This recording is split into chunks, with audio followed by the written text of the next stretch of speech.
Clara Whitmore did not weep when she read the letter. She had already used every tear on the train from Boston, 3 days of rocking rails and hollow silence, rehearsing the life she thought was waiting for her. But when she stepped onto the platform at Redemption Creek and saw no one, not a face, not a wagon, not even a boy sent to carry her trunk, something inside her chest cracked open like dry earth after too long without rain. She was 27 years old, and she had just been returned like something unwanted. If this story moved you, subscribe to this channel and follow Clara's journey all the way to the end. Drop a comment telling me what city you're watching from. I want to see how far this story has traveled. The platform at Redemption Creek smelled like coal smoke and heat. It was the kind of heat that had no mercy, the kind that pressed down on a person's shoulders like a hand trying to drive them into the ground. The summer of 1882 had been brutal across the Montana Territory, and the town of Redemption Creek wore that brutality openly. Dust on every surface, cracked wood on every storefront, men who squinted when they looked at you not from the sun, but from habit. Clara Whitmore stood at the center of all of it, with a trunk at her feet and a letter in her hand. The letter had arrived at the last station before Redemption Creek slipped under the compartment door by a porter who hadn't met her eyes when he handed it over. She'd known even before she broke the seal that something was wrong. Letters delivered in motion were never good news. Good news waited for you. It stood on the platform with a hat in its hands. This letter had not waited. Miss Whitmore, it began, and that alone told her everything. Not Clara, not my dear, Miss Whitmore. The formal distance of a man who had already made up his mind and needed only to inform her of the decision. I regret to inform you that circumstances have changed significantly since our correspondence. I have entered into a prior arrangement and cannot in good conscience proceed with our agreement. Enclosed is return fare to Boston. I wish you well in your endeavors. Regards, Mr. Thomas Aldridge. Regards. 3 years of letters.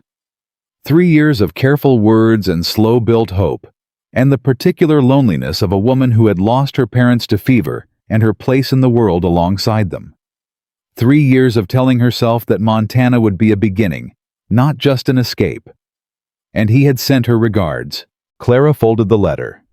She folded it carefully, precisely the way she had learned to do everything after the fever, took her family with the composed hands of someone who understood that falling apart was a luxury she could not afford. She tucked it into her coat pocket. Then she stepped off the train into the heat of Redemption Creek, and she waited for someone to come. No one came. The other passengers dispersed quickly. A man in a wool suit was embraced by his brother. A young mother was lifted off the steps by her husband, her children swarming around their father's legs. A traveling merchant was met by a boy with a cart. Clara stood alone beside her trunk. She was aware of being watched. Not with concern, with curiosity. The kind of curiosity that a town turned on strangers who arrived without explanation. 2 women near the depot's awning murmured to each other behind gloved hands. A storekeeper leaning in his doorway looked her over once and then looked away, the way a man looked away from something that was not his problem. She was 5'4", fair-skinned, with dark hair pinned under a travel hat that had wilted in the heat. Her dress was practical Boston gray, good for a schoolroom, not for a frontier platform in August. She looked exactly like what she was, a woman who had come from somewhere else, expecting to be met, who was now realizing with quiet devastation that she had not been. "You waiting on someone, miss?" The voice came from the depot agent, a heavy-set man with spectacles and the permanent expression of a person who had delivered too much bad news to be affected by any of it. "I was," Clara said. Her voice was steady. She had always been proud of her voice. It did not shake when she needed it not to. "It appears he isn't coming." The agent looked at her trunk, then at her face, making the calculation that people in small towns made about strangers. Which category of problem are you, and how long will you be one? "You got family here? Anyone to send word to?" "No." "Money for a room?" She opened her reticule and counted without letting him see the total. Enough for perhaps 2 weeks at a modest rate if she was careful. If she found work immediately. If nothing else went wrong. "I'll manage," she said. The agent nodded in the way people nodded when they had discharged their obligation to ask, and could now return to not being involved. Harrison's boarding house, 2 blocks north. Mrs. Harrison don't take men after 8, but she's decent enough to women traveling alone. Thank you. She picked up the handle of her trunk. It was heavier than she remembered packing it. Or perhaps she was simply more tired than she had admitted to herself, and began to drag it across the platform. She had gone perhaps 10 feet when a voice stopped her. Not the agent's voice. A different one. Lower. Coming from somewhere to her left, near the line of wagons waiting beyond the depot fence. "You look like someone the world just finished forgetting." Clara stopped. She turned slowly because she had learned that turning slowly in response to a strange man's voice was safer than turning quickly. It gave you a moment to compose your face into something that was not fear and not invitation. The man standing near the fence was not what she expected. He was tall, lean in the way of men who worked rather than men who merely existed, with dark hair pushed back under a battered brown hat and the kind of stillness that some men wore like armor. He was not leaning. He was not posturing. He was simply standing, one hand resting lightly on the fence post, watching her with dark eyes that held something she could not immediately name. It was not pity. She had seen enough pity in Boston after her parents died. The soft, horrible pity of people who felt bad for you, but were relieved the bad thing had happened to you and not them. This was not that. It was something closer to recognition. "Excuse me," she said. "Didn't mean offense." He pushed off the fence post and took one step forward, then stopped as if he understood that uninvited movement toward a woman alone was a particular kind of intrusion. "Name's Caleb Mercer. I run the Mercer Ranch about 6 miles east." "Clara Whitmore," she said, because there was nothing else to say. "You here to meet Thomas Aldridge?" The name landed like a stone dropped into still water. Clara felt the ripples move through her, but she kept her face level. "You know him? Know of him?" Something shifted in Caleb Mercer's expression, a tightening around the jaw, a flicker of something that might have been contempt, carefully managed. "He talk about this arrangement to more than a few people. Small town, word travels." "Then you know he isn't coming." "I know he left for Billings 3 days ago with a woman he's been seeing since February." He said it plainly, without cruelty, the way you told someone the truth when you respected them enough not to dress it up. "I'm sorry, Miss Whitmore. That's a poor welcome to Montana." Clara absorbed this. February. Thomas had been corresponding with her through April. He had been writing her careful, warm letters about the ranch he planned to build, the life they would make together, while he was already making a different life with someone else. The letter in her pocket suddenly felt heavier than it had before. Not just a rejection, but a record of how long and how thoroughly she had been deceived. "Thank you for telling me," she said. Her voice still did not shake. She was enormously grateful for that. "If you'll excuse me, I need to find lodging." "Mrs. Harrison's is your best option," he said, "but I'd like to talk with you first if you're willing." She looked at him squarely. He was perhaps 35, with a face that had been weathered by outdoor work, and something else, some older wearing, that had nothing to do with sun or wind. "Why?" "Because I have a situation," he said, "and you may have one too, and it's possible they solve each other." The 2 women near the awning had stopped pretending not to watch. One of them, heavy-set in a green dress, with the particular air of a woman who considered herself the unofficial recorder of everything that happened in a small town, was watching Caleb Mercer with an expression that Clara couldn't quite read. "Mr. Mercer," Clara said, "I have just been abandoned on a train platform in a territory I have never visited by a man I have never met in person after 3 years of correspondence. I am tired, I am hot, and I have approximately enough money to last 2 weeks if nothing at all goes wrong." She paused. "I am willing to listen to almost anything." Something moved across his face. It might have been the beginning of a smile, but it didn't quite get there. "Honest woman," he said. "Good." He gestured toward the fence away from the watching women, and Clara followed, dragging her trunk. It was an absurd image, she thought, a school teacher from Boston dragging a trunk across a Montana train platform to discuss a proposal from a man she'd met 40 seconds ago. And if she let herself feel how absurd it was, she might start laughing, and she was not entirely sure she could stop. So she did not let herself feel it. She kept walking. "I have a ranch," Caleb said, keeping his voice low, matter-of-fact. "About 800 acres. Cattle, some horses. I run it with 2 hands. Good men been with me 4 years. The house is sound. 3 rooms. A well that hasn't gone dry in 6 summers." "You're describing property, Mr. Mercer." "I am," he agreed. "Because that's what I'm offering. Not promises, not romance. I'm past the age for either." He paused, and something in the pause told her that the word past was doing a lot of work. "My wife died 3 years ago. Fever. My daughter didn't make it to her first birthday." He said it the way men said things they had said many times before in private, until the saying of them no longer collapsed them. "I need someone to manage the household accounts, keep the books, handle correspondence. I've been doing it myself, and I'm not—" A pause. "I'm not suited to it."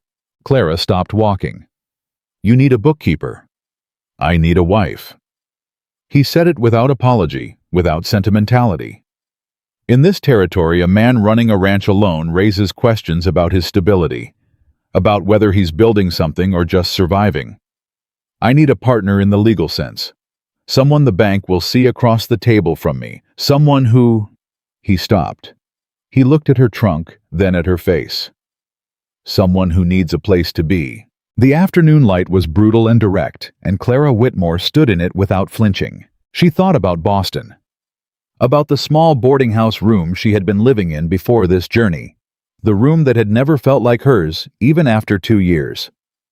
About the school that had let her go when they hired a man at lower wages and called it a budget decision.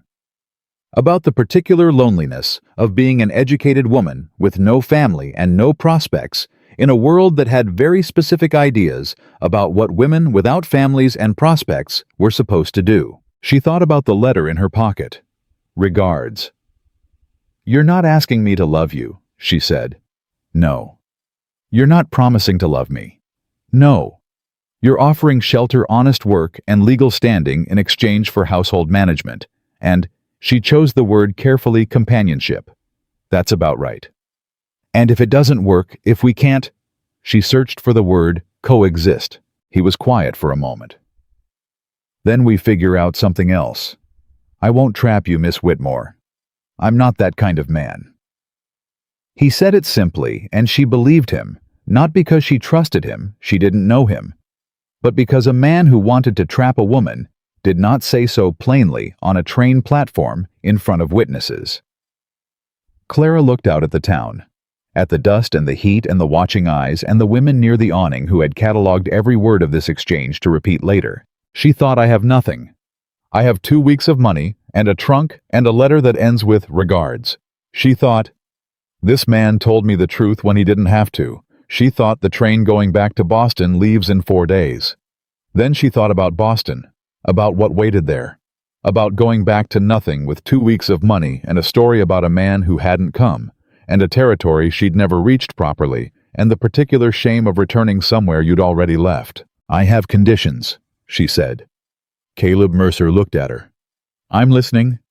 "I keep my own money. Whatever I earn managing your accounts is mine, separately tracked, separately kept. I want that in writing. Done. I have final say over any financial decision that affects the household. If I find irregularities in your books, I tell you plainly, and you listen. I'd expect nothing less, and I will not be introduced as property. I am either your partner or I am nothing, and if anyone in this town treats me as less than a person, I expect you to say something." Something changed in Caleb Mercer's face. It was subtle, a slight shift in the eyes, a small release of tension around the jaw, as if something he had been braced for had not happened. He looked at her for a long moment with those dark, steady eyes. "Miss Whitmore," he said, "those are the most reasonable conditions anyone has ever offered me." He extended his hand. She looked at it. A working man's hand, rough, honest. She shook it. "One more thing," she said. "Name it." "My trunk is very heavy." For the first time, something moved across Caleb Mercer's face that was unmistakably a smile, brief, genuine, gone, almost before it arrived. He reached down and lifted the trunk as if it weighed nothing at all, tucked it under one arm, and nodded toward the wagon. "Yes, ma'am," he said. They drew every eye as they crossed the platform. Clara was aware of it the way she was aware of weather as a fact of environment, not a personal affront. The women near the awning had graduated from murmuring to open staring. The storekeeper in his doorway watched with his arms folded. A group of men near the water trough went quiet as Caleb passed with the trunk. One of them called out. A heavy-set man with a red face and the specific confidence of someone who had never once doubted his right to speak. "Mercer, that Thomas Aldridge's girl, Caleb, did not stop walking." "Not anymore," he said. "She know what she's getting into with you." "She's a grown woman, Pete. Mind your business." The man Pete laughed, but it was the kind of laugh that wanted to be something harder. "Widowmaker's got himself another one, boys. Place bets on how long she stays." Clara stopped walking. Caleb turned to look at her, and she saw something in his face, a brace, a held breath, the expression of a man who was waiting to find out whether she would crumble or combust. She turned to face Pete. "I'm sorry," she said pleasantly, loudly enough for the group to hear. "I didn't catch the name." Pete blinked. He hadn't expected to be addressed. "Pete Harlan, ma'am. Mr. Harlan." She said it the way she had once said the names of particularly difficult students, calmly, precisely, with the full weight of her attention. "I've traveled 800 miles. I've been lied to by a man who sent me a letter from a moving train. I've stood in your heat for 40 minutes without water or a kind word from this town." She let that sit for a moment. "I suggest that if you want to place bets on me, you wait until you have some evidence worth wagering on." Silence. Pete Harlan stared at her. The men around him looked at each other. Then one of them, young, maybe 20, with the beginning of a beard, let out a short breath that might have been a laugh. Pete turned on him, and the sound died. Clara turned back to Caleb. He was looking at her with an expression she couldn't read. After a moment, he inclined his head slightly, not a bow, not a gesture of condescension. Something simpler. An acknowledgement. He loaded her trunk into the wagon. She climbed up without waiting to be helped. The road out of Redemption Creek was long and hot and mostly silent. Clara sat on the wagon bench with her hands folded in her lap and watched the land open up around her. She was aware that she had just made an enormous decision, the kind of decision that could not be undone, or at least not easily, and she waited for fear to arrive. It didn't come. Not the way she expected. What came instead was something quieter, a settling. The way a building settles after its foundation is finally fully set. She had been waiting for 3 years, waiting for Thomas's letters to turn into something real, waiting for the life she had promised herself was coming, waiting to be chosen. This was not being chosen. This was something different, something she did not yet have a name for. "The hands know to expect someone," Caleb said, after perhaps a mile of silence. "I told them I was going to meet a woman from Boston." "You were expecting a wife today regardless," she said. "I was expecting Thomas Aldridge's arrangement to fall through," he said. "Word travels like I said." She looked at him. "You were waiting for me specifically. I was waiting for whoever got off that train without anyone to meet them." He kept his eyes on the road. "I've had that feeling myself. I didn't think—" He paused. "I didn't think a person ought to have it without someone at least making an offer." Clara was quiet. Then, "That was either very kind or very calculating, Mr. Mercer." "Probably both," he said. "I'm a rancher. I don't often get to be just one thing." She looked at the land ahead. It was enormous. That was the word that kept arriving, enormous. Boston had been contained, managed, structured. This was something else entirely. It went on and on under a sky that seemed to have no edge, and there was something in it that she had not expected. It did not feel like being forgotten. It felt against all logic, like being found. The Mercer Ranch sat at the end of a long dirt road lined by a split-rail fence that had been repaired in sections over many years. You could tell because the wood was different colors, in different places. Newer boards next to weathered ones. Each patch a record of some small disaster survived. The house itself was solid. 2 stories mostly. More windows than she expected. A porch with 2 chairs, which struck her as unexpectedly hopeful for a man living alone. 2 men came out when the wagon stopped. Both of them looked at her with the careful neutrality of people who had been told to be careful. "Miss Whitmore," Caleb said, "this is Joe Reyes and Ben Calloway. They run the daily operations." Joe was 40 or so, with a weathered face and a hat he touched when he met her eyes. "Ma'am?" Ben was younger, mid-20s, with an open face and the fidgety hands of someone trying very hard not to show they were nervous. "Welcome, ma'am. Can I—" He reached for her trunk and then stopped looking at Caleb. "Yes, Ben," Caleb said. Ben lifted the trunk with more effort than Caleb had, but with evident determination, and carried it toward the house. "The room at the end of the hall," Caleb said after him. Then to Clara, "You'll have your own room. Door locks from the inside." "I didn't ask." "I know. I'm telling you anyway." She looked at him. "You've done this before." "Made an arrangement, no." He was quiet for a moment. "But I understand what it is to be in a house with someone you don't entirely trust yet. The lock matters." She nodded once. Joe Reyes had been watching this exchange with the expression of a man storing information for later consideration. "You want supper held?" he asked Caleb. "No. 6 o'clock, same as always." "Yes, sir." Joe looked at Clara again. "There's water in the kitchen, ma'am. Fresh this morning." "Thank you, Mr. Reyes." He nodded and headed back toward the barn.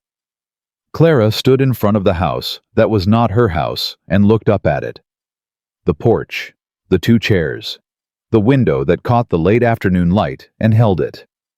Caleb stood a few feet away, not hovering, not watching, just present. "Miss Whitmore," he said. She turned. "I know what this is," he said quietly. "I know it isn't what you planned. I know I'm not—" He stopped, and she could see him choosing words with the same careful precision she used herself. What anyone would have chosen given a choice. She waited. "But I'll tell you what I can promise," he said. "I won't lie to you. I won't disappear on you. And I won't treat you like you're less than what you are." Clara Whitmore stood on the porch of Caleb Mercer's house with the letter still in her coat pocket and the heat of Montana still pressing down on her shoulders, and the particular loneliness of a woman who had already lost too much looking out at the land that stretched away in every direction. Then she turned and walked up the steps. "Show me the books," she said. Caleb Mercer picked up her hat, which had blown off in a sudden gust of wind, and held it out to her without comment. She took it. And inside the house, something that had been holding its breath for a very long time quietly began to exhale. The books were a disaster. Clara did not say this out loud. She sat at the kitchen table with the ranch ledgers spread before her, and kept her face composed and professional, the way she had trained herself to do in front of students who expected her to have answers. But inside, she was quietly appalled. 3 years of records. Or what passed for records. Numbers written in 2 different hands, one careful and deliberate, one rushed and slanted with no consistent system columns that switched categories halfway through a page, and at least 4 months in 1880. That appeared to simply not exist. Expenses listed without dates, income recorded without source. And in the back of the second ledger, a section that someone had attempted to erase and then given up on, leaving ghost numbers beneath the surface of the page like old bruises. Caleb stood in the doorway of the kitchen with a coffee cup in each hand, watching her face. "That bad," he said. "I've seen worse," Clara said, which was technically true. She had once inherited a schoolroom where the previous teacher had recorded attendance in a system based entirely on her own invented symbols. But not recently. He set one cup near her elbow and took the other to the chair across the table. He did not sit immediately. He looked at the ledgers first, the way a man looked at something he was ashamed of, but had stopped knowing how to fix. Then he sat. "My wife kept the books," he said. "She had a system. After she—" He stopped. "I kept going the best I could." "The best you could is documented here," Clara said carefully. "It isn't beyond repair. But I need to know what I'm looking at before I can tell you how bad the damage actually is." "Damage," he repeated. "Financial disorganization is always damage, Mr. Mercer. It just takes different amounts of time to find out what kind." She turned a page, turned it back. Who was keeping the second set of numbers, the slanted handwriting? A pause. Ben. Ben Calloway. He tried to help after Martha died. He meant well. I'm sure he did. Clara set down the pen she'd been using to mark inconsistencies and looked up. "I need to ask you something directly, and I need you to answer me the same way." Caleb met her eyes. "Go ahead." "Is there debt I don't know about yet?" The silence lasted exactly long enough to tell her there was. "There's a note at the Territorial Bank," he said. 18 months old. I've been paying the interest." "Only the interest? Only the interest?" Clara absorbed this. "How much principal?" he told her. She did not react visibly. Inside, she was doing the arithmetic fast and hard, the way she had always done math, not as an exercise, but as a survival tool. Numbers arranged like furniture in a room she was trying to move through in the dark. The number was not catastrophic. It was serious. It was the kind of serious that became catastrophic if nothing changed. "All right," she said. "I can work with this, but I need complete information. Every debt, every agreement, every handshake deal you've made that isn't in writing. If there's something you're embarrassed about, tell me that too. I cannot fix what I cannot see." Caleb looked at her for a long moment. Then he stood up, went to the shelf above the stove, and came back with a smaller ledger she hadn't seen, thin battered, clearly kept separately from the others. He set it on the table without a word. She opened it. It was a record of loans. Not from the bank. From individual men in Redemption Creek. Names she didn't recognize, amounts she recognized as small, but compounding dates, stretching back 4 years. The handwriting was Caleb's careful, deliberate. He had recorded every one. "You knew exactly what you owed," she said quietly. "Always," he said. "I just didn't know how to get out from under it." Something shifted in Clara's assessment of Caleb Mercer.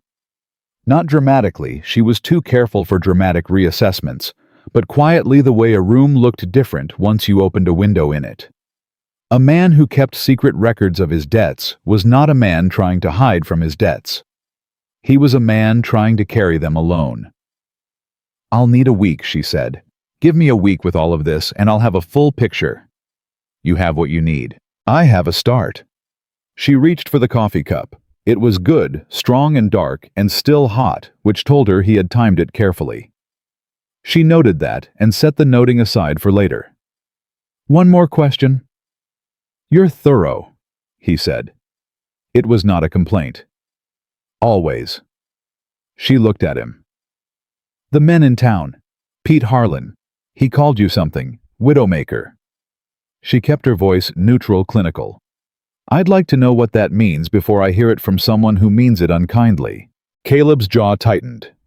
Not in anger in the particular way of a man controlling a very old response to a very old wound. He set down his cup. He was quiet long enough that she wondered if he would answer at all. "My wife died of fever," he said. "I already told you that. What I didn't tell you is that people in town decided I worked her too hard. That I kept her out here too far from help when she got sick." His voice was level and utterly empty of self-pity, which somehow made it worse. "There's no way to prove it either direction. She got sick fast. By the time I got a doctor from town, it was—" He stopped. It was already too late. "And your daughter?" "Born early. 3 weeks early. She was small." He picked up the cup again, held it without drinking. "She lasted 6 days." Clara did not offer condolences. She had been offered too many in her own life to believe they did much. The careful "I'm so sorry" of people who needed to say something and chose the most available thing. Instead, she said, "And Pete Harlan decided the story was your fault." "Pete Harlan decided the story was interesting," Caleb said. "Fault came later when it needed to. He's going to cause problems." "He usually does." "For me specifically." Caleb looked at her. "Probably. You made an impression today. People who make impressions on Pete Harlan get his attention." "I've had difficult men's attention before," Clara said. "It tends to end when they realize I'm more organized than they are." Something moved in Caleb's face again, that almost smile appearing and disappearing like a coin being palmed by a magician. "I'll keep that in mind," he said. She turned back to the ledgers. He did not leave. He sat across the table with his coffee and was quiet in a way that did not demand anything from her. No conversation, no performance of ease. Just present. The kitchen filled with the sound of pages turning and the distant sounds of Joe and Ben finishing evening chores in the barn. At some point, Clara realized she was not uncomfortable. This surprised her enough that she almost looked up. She kept her eyes on the ledger instead because she did not want to examine the surprise too closely yet. She was a careful woman. She examined things when she was ready for what she might find. Supper was simple biscuits, salt pork beans that had been cooking since morning. Ben set the table with the focused attention of someone who had appointed himself responsible for something and took that responsibility seriously. Joe sat across from Clara and passed dishes without looking at her directly, which she recognized as the particular courtesy of a man who had been told to give someone space and was honoring it precisely. "How long have you been with Mr. Mercer?" she asked Joe, because silence at a table felt like a test she hadn't agreed to take. 4 years, ma'am," Joe said. "Came up from Texas with a trail drive and never went back." "And you, Mr. Calloway?" Ben nearly dropped his fork. He had apparently not expected to be addressed directly. 3 years, ma'am. I grew up I'm from Minnesota originally." "I'm from Boston," Clara said. "Yes, ma'am. Mr. Mercer mentioned. Did he—" She glanced at Caleb. "I said you were from Boston," Caleb said, eating without looking up. "That was all." "He said you were a teacher," Ben added with the slightly guilty tone of someone who had just revealed that more had been said. Joe looked at the ceiling. "I was," Clara said. "Among other things." "What kind of other things?" Ben asked, and then caught Joe's expression and added quickly, "If you don't mind my asking." "I kept accounts for a shipping firm for 2 years," Clara said. "Before that, I taught at an elementary school in Boston. Before that, I managed my father's business correspondence after he took ill." She looked at Ben. "I am good with numbers and better with words, and extremely good at identifying when someone is not telling me the complete truth." Ben nodded with enormous sincerity. "Yes, ma'am." Joe allowed himself a small smile aimed at his plate. Caleb said nothing, but Clara had the impression he was listening to every word. After supper, Joe and Ben cleared the dishes with practiced efficiency and disappeared to the bunkhouse with the good manners of men who understood that a new arrangement required adjustment space. Clara helped dry the dishes, which Caleb washed without comment, and then she returned to the ledgers because she had found something in the third one that she needed to look at again. "You don't have to work tonight," Caleb said from the doorway. "I want to understand what I'm looking at before I sleep on it," she said. "It helps me think." He accepted this without argument. He went to check on the horses. She could hear the barn door distant and came back 40 minutes later and went upstairs without disturbing her. She worked until the lamp needed refilling. Then she set down her pen, sat back, and looked at the ceiling of Caleb Mercer's kitchen, in the particular silence of a house that had been empty for too long and was not yet sure it knew how to be occupied again. Then she found it. She had been working through the oldest ledger, the one that predated Ben's involvement, when a pattern emerged that she almost missed because it was subtle, a small series of fees paid quarterly to a company called Halloran Land and Mineral recorded as easement maintenance. The amounts were modest. The regularity was exact, and they had stopped abruptly 18 months ago, at the same time the banknote had appeared. Clara pulled the third ledger to confirm the date. The banknote was taken out in March of 1881. The last Halloran payment was February of 1881. She turned back to the first ledger, looked at when the Halloran payments had started. Spring of 1878. 3 months after Martha Mercer's name stopped appearing in the household records. Clara set down the pen. She sat very still in the kitchen of a ranch she did not own, in a territory she did not know, 3 days after leaving Boston, and thought carefully about what this might mean. It might mean nothing. Easements were common. Companies bought land rights routinely. The timing could be coincidence. It might mean something. She did not wake Caleb.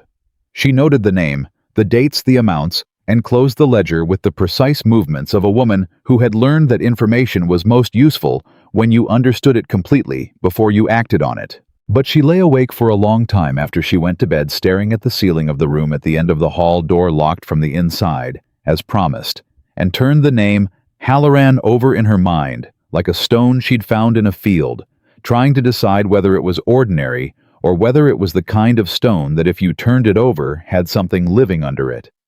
Outside Montana was enormous and dark and absolutely quiet. She slept finally because she was exhausted, and because she had always believed in finishing one day before she started worrying about the next. The next morning arrived before she was ready for it. She heard the household come alive before she was dressed. Boots on the floor below the particular sound of a wood stove being stoked, the low exchange of voices between men who had learned to talk quietly in the early hours. She dressed quickly and practically pinned her hair without a mirror, and came downstairs to find Caleb already at the table with coffee, and Joe Reyes standing at the stove with the focused expression of a man who cooked as a matter of pride rather than necessity. "Ma'am," Joe said without turning. "Eggs are in 5 minutes. Coffee's on the table." "Thank you, Mr. Reyes." She sat and pulled the third ledger toward her. Caleb looked at it, then at her. "You were up late." "I found something." He set down his cup.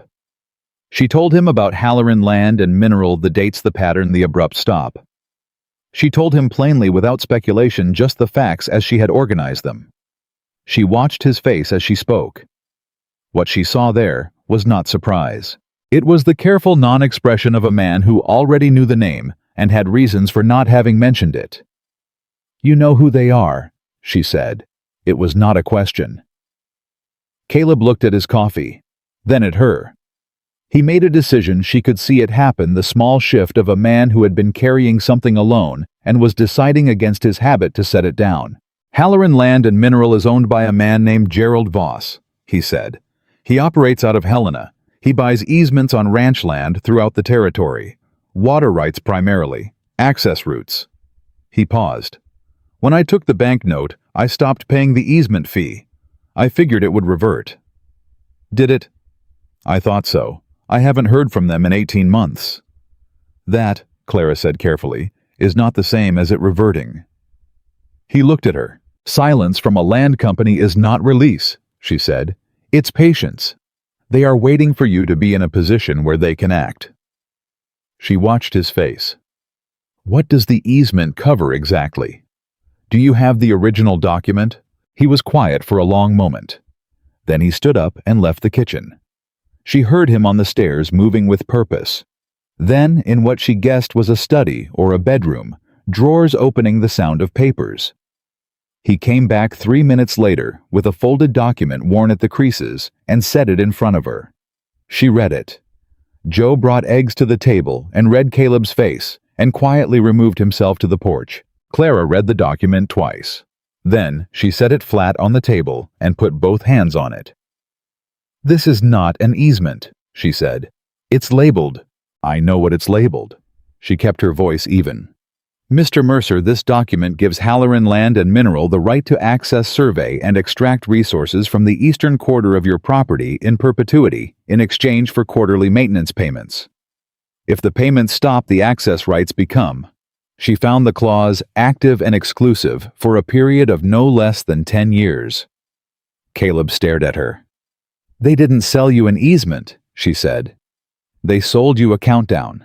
The silence in the kitchen was a different kind of silence than the one from the night before. This one had weight in it. It had the specific weight of a man understanding that he had signed something he did not fully understand in the months after his wife died, when grief makes every decision feel small and distant. "Martha handled the correspondence," he said. His voice was very quiet. "She was the one who dealt with the paperwork. When Voss's man came out in the spring of '78, she's the one who—" He stopped. "She may not have known either," Clara said. "These documents are written to be confusing. That is intentional. Can it be fought? I don't know yet." She looked at the document again. "But I know that if Voss has been waiting 18 months, he's waiting for a reason, and that reason may arrive soon." She looked up. "Is there anything on the eastern quarter that someone would want badly enough to engineer this?" Caleb's face did something complicated. "There's a spring," he said. "Year-round. Doesn't go dry even in years like this one." Clara sat back. A year-round spring on the eastern quarter of a Montana ranch in 1882.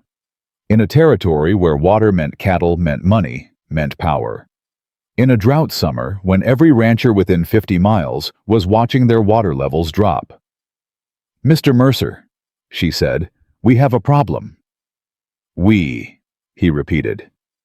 Quietly, like the word surprised him. "Yes," she said. "We." She pulled the ledger toward her. "I need you to write me a list of every agreement you have made in the last 4 years that involves water-land boundaries or access routes. Every one written or spoken. Can you do that? Today? Before noon, if possible." He looked at her for a long moment. This woman he had known for less than 24 hours, sitting at his kitchen table with his financial disaster spread before her and his most dangerous document under her hands, asking him to trust her with the complete picture of everything he had managed badly. "Yes," he said. "I can do that." "Good." She reached for her coffee. It had gone slightly cold. She drank it anyway because she needed it and because some things you accepted as they were. "And Mr. Mercer, don't mention Voss or Halloran to anyone in town. Not Pete Harlan, not anyone at the bank. Not yet. You think someone in town is connected to him. I think a man who buys land rights across an entire territory doesn't do it alone," she said. "And I think a town that already has opinions about you is a town where information moves quickly." Caleb stood up slowly. He picked up the Halloran document and then set it back down in front of her, a deliberate gesture, leaving it in her hands. "I'll have the list done by 11, he said. He went to work. Clara opened the ledger to a fresh page and began writing. She wrote for 2 hours without stopping, constructing a timeline, every transaction, every date, every name she had encountered in 4 ledgers laid out in sequence. When she had the full picture in front of her, she sat back and looked at it and felt the particular cold clarity that came when a pattern became visible that had been hiding in plain sight. Halloran had been methodical, patient. The payments had been small enough to seem routine, the document buried in ordinary-looking correspondence. Someone had known that Martha Mercer was the one who handled paperwork and had timed the approach for when she was recently postpartum and exhausted. Then Martha died. Then the drought started.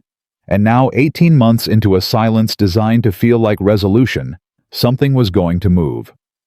Clara did not know exactly what. Not yet. But she knew the shape of it, the way she had always known the shape of a financial problem before she knew all the specifics. The way a good reader knew the ending of a story was wrong. 3 chapters before the author revealed it. She heard the front door open and Ben Calloway's voice from the hallway, slightly breathless, the particular breathlessness of someone who had run part of the way. "Miss Whitmore, is Mr. Mercer?" "He's in the south pasture," she said. "What's happened?" Ben appeared in the kitchen doorway. He was 24 years old, and he had a face that could not hide anything. It was written in every feature, every blink, every swallow. Right now, it said, trouble. "There's a man from town," Ben said. "Came up the road on a good horse. Says he has a letter for Mr. Mercer from a company in Helena. Says he's supposed to deliver it personal." Clara stood up. "Tell him to wait," she said. "I'll come." "He said personal, ma'am, for Mr. Mercer." I heard what he said. She picked up the Halloran document and folded it carefully into her pocket next to a pen and the small notebook she had started carrying that morning. Tell him Mr. Mercer's partner will receive correspondence in his absence. Ben stared at her. His partner, she said. Go. Ben went. Clara walked to the front of the house with the particular deliberate pace of a woman who had decided something and was now in the process of enacting it, not fast enough to suggest urgency, not slow enough to suggest uncertainty. Exactly the pace of someone who knew precisely what she was doing even when she was still figuring out the details. The man on the horse was well dressed for a messenger. That was the first thing she noticed. Good coat, clean boots, a horse that cost more than ranch hands made in 3 months. He was 40 or so, with the smooth face of someone who worked indoors and the careful eyes of someone who was paid to observe. He looked at Clara the way men looked at a woman who appeared where they did not expect one.